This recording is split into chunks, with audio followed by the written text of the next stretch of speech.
Toronto, June 1981. Among the men at Toronto's busiest firehouse, George Evans stands out. He's a little big man.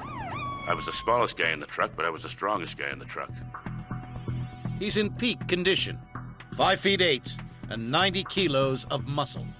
I had a gym in my basement. I had a gym at the fire hall. I was always pumping iron. On this early summer evening, a roof fire breaks out at the Confederation Life Building, a 6-story office in downtown Toronto. 20 trucks respond. Hugh Ross sees the roof is about to go. I could see up through the open elevator shaft the peak of the building, and it was starting to waver. And everybody said, "Get the hell out." It's everybody out.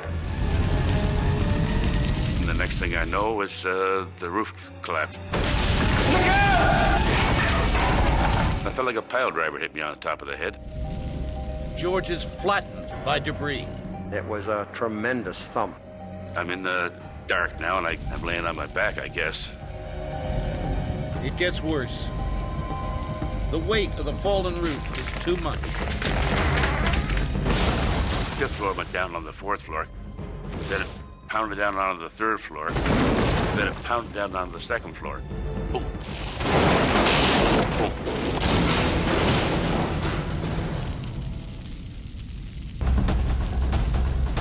George has lived, only to face death again.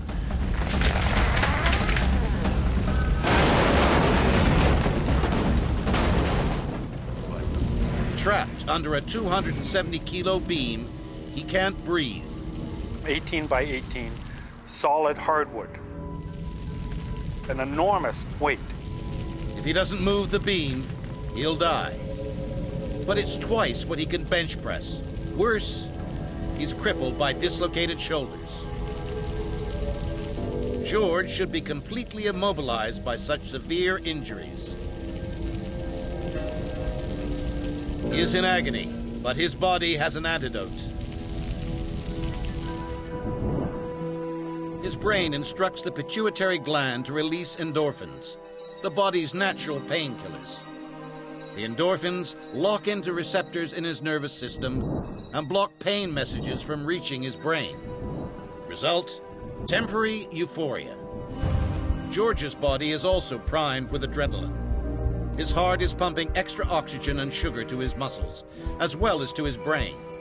As a result, his mind is focused on a single task. The surge of endorphins and adrenaline gives George the boost he needs. He pushes through the pain barrier, the third key to his survival.